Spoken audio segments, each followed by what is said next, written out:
이 요한계시록 6장 말씀은 장차 속히 일어날 일이 담긴 두루마리를 넘겨받은 어린 양 예수님께서 그 두루마리를 봉인한 7 도장을 하나씩 뗄 때마다 일어나는 일입니다. 이것을 7인 재앙이라고도 부릅니다. 어제 묵상한 6장 전반부에서 첫 번째 도장부터 네 번째 도장까지 뗄 때 일어난 일들을, 또 일어난 재앙을 묵상했습니다.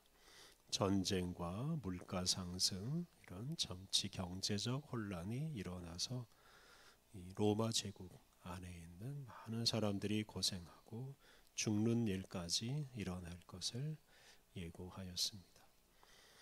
그런 일들을 통해서 이제 로마 제국은 점점 약해져 갑니다. 오늘 본문은 두루마리를 감싸고 있는 7인 중에서 5번째 인과 6번째 인을 뗄 때 일어나는 재앙에 대해서 말합니다. 먼저 9절부터 11절 말씀은 5번째 인, 5번째 도장을 뗄 때 일어나는 재앙입니다. 여기서 성도들에 대한 박해가 좀 더 계속될 것이라고 예고합니다. 9절 말씀, 5째 인을 떼실 때에 내가 보니 하나님의 말씀과 그들이 가진 증거로 말미암아 죽임을 당한 영혼들이 제단 아래에 있어. 이 5째 인을 떼자 하나님의 말씀과 그들이 가진 증거로 말미암아 죽임을 당한 영혼들이 등장합니다. 하나님의 말씀과 그들이 가진 증거로 말미암아 죽임을 당한 영혼들은 하나님 말씀을 증언하다가 순교한 사람들의 영혼입니다. 다시 말해서 로마 제국의 박해를 받아서 순교한 사람들이 하나님의 제단 아래에 있었습니다. 그들이 하나님께 호소합니다. 10절 큰 소리로 불러 이르되 거룩하고 참되신 대주제여 땅에 거하는 자들을 심판하여 우리 피를 갚아주지 아니하시기를 어느 때까지 하시려 하나이까 하니. 순교한 사람들이 땅에 거하는 자들을 심판해서 자기들의 피에 대해서 보복해달라고 호소합니다. 자기들을 죽인 그 권력자들을 심판해달라고 호소합니다. 그 순교자들이 그들을 죽인 로마의 권력자들을 언제까지 그냥 두시겠느냐라고 원망하면서 하루속히 심판해달라고 호소하고 있습니다. 11절 말씀은 그에 대한 하나님의 응답입니다. 11절 각각 그들에게 흰 두루마기를 주시며 이르시되 아직 잠시 동안 쉬되 그들의 동무종들과 형제들도 자기처럼 죽임을 당하여 그 수가 차기까지 하라 하시더라. 하나님께서 이미 순교한 사람들에게 흰 두루마기, 흰 옷을 주십니다. 이 흰 옷은 승리한 사람에게 주시는 옷입니다. 죽임을 당한 그 순교자들에게 흰 옷을 주심으로 그들이 패배자가 아니라 믿음을 지키고 승리한 사람이라는 사실을 일깨워 주십니다. 그리고 아직은 박해자들에게 보복할 때가 아니다라고 말씀하시는데요.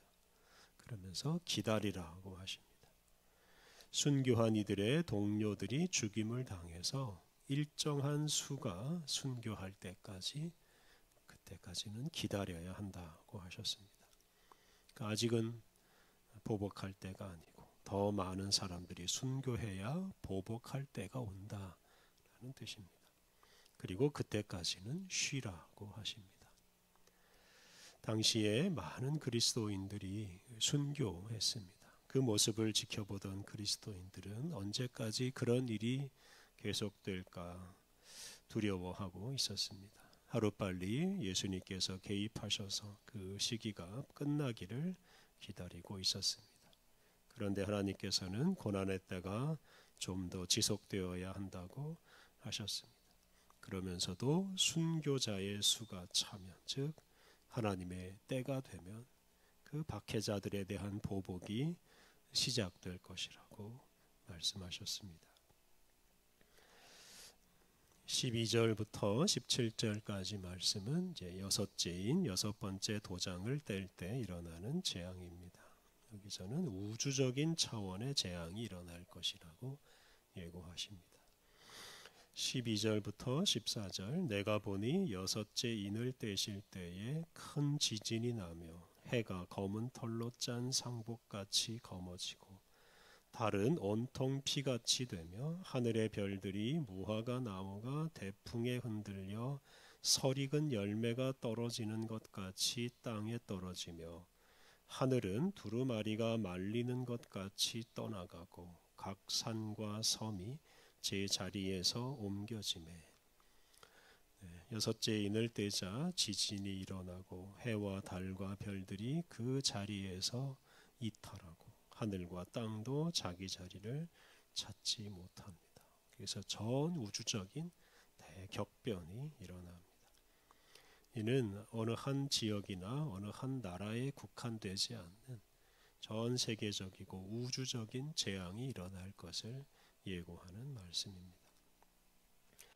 첫째부터 넷째 인까지 뗄 때는 로마 제국 안에서 평화가 사라지고 많은 사람들이 고생하고 죽는 일이 일어나지만 여섯째 인을 뗄 때에는 이렇게 전 세계적인 차원의 큰 재앙이 일어난다 하는 뜻입니다. 15절 땅의 임금들과 왕족들과 장군들과 부자들과 강한 자들과 모든 종과 자유인이 굴과 산들의 바위 틈에 숨어 이렇게 전 세계적인 재앙이 일어나자 땅의 임금들, 왕족들이 자기의 자리에 앉아 있지 못하고 산속으로 들어갑니다. 장군들, 부자들, 강한 자들 이런 권력이나 재산을 가진 사람들도 자기 자리에 머물지 못합니다. 그들이 통치자 노릇을 하지 못하고 그들이 가진 재물로 부귀영화를 누리지 못하고 모든 걸 다 빼앗기고 굴로 산으로 피신합니다.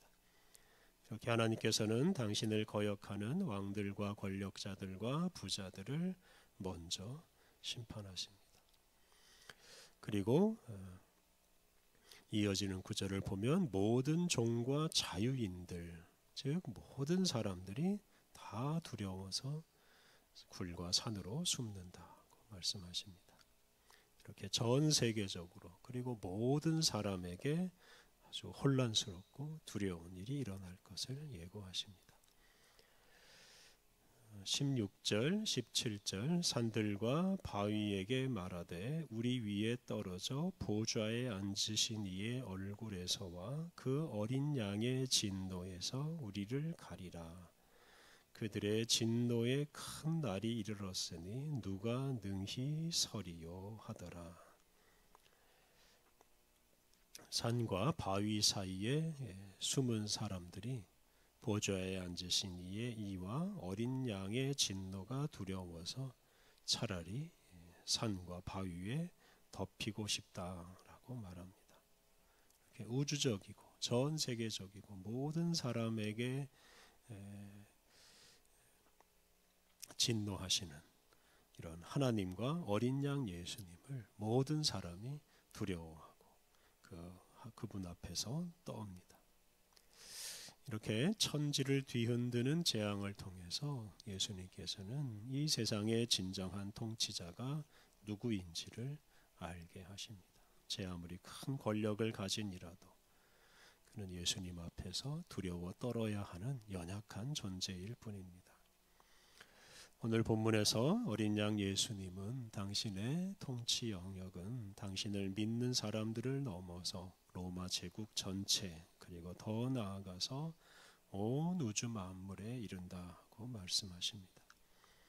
예수님은 당시 교회를 박해하는 로마 제국을 무너뜨릴 뿐만 아니라 당신의 뜻을 거역하는 모든 나라들, 모든 왕들과 왕족들, 장군들과 부자들까지 다 심판하십니다. 그리고 더 나아가서 온 우주 만물을 새롭게 하십니다. 그런데 그 날이 오기까지 성도들은 이제 순교를 각오하며 살아야 합니다. 로마 황제뿐만 아니라 다른 나라들의 악한 권력자들이 하나님의 뜻을 거스르고 교회를 박해하기 때문입니다.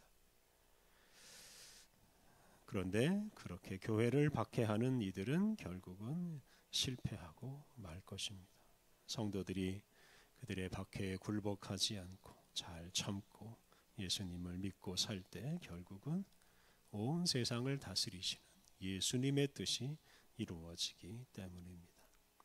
악한 세상, 악한 세력은 다 망하고 오직 예수님의 뜻이 이루어지는 아름다운 세상을 바라보면서 박해하거나 미혹하는 세력에게 굴복하지 않고 순교의 각오로 그들에게 대항하며 살아가야 하겠습니다. 함께 기도하겠습니다. 온 우주 만물을 주관하시는 하나님, 실망스럽고 참혹한 일들이 일어나는 이 세상에서도 주님의 뜻이 하나하나 이루어지고 있음을 믿습니다. 어린 양 예수님이 완성하실 하나님 나라에 대한 믿음과 소망을 굳게 하고 험한 세상, 순교자가 있는 세상에서도 실망하지 않고 순교를 각오하고 오직 예수님의 말씀을 따라 살게 하옵소서. 거룩하신 하나님, 오늘도 우리에게 새로운 하루, 새로운 기회를 주시니 감사합니다. 하루를 살아갈 수 있는 새로운 은혜를 허락하여 주시니 감사합니다. 온종일 주님과 동행하며 주님의 뜻을 따라서 거룩한 하루를 살게 하여 주옵소서. 언제 어디서나 우리와 동행하시고 우리에게 말씀하시는 주님의 음성에 귀 기울이며 오늘도 오직 진리의 길로 나아가게 하옵소서. 예수님의 이름으로 기도드립니다.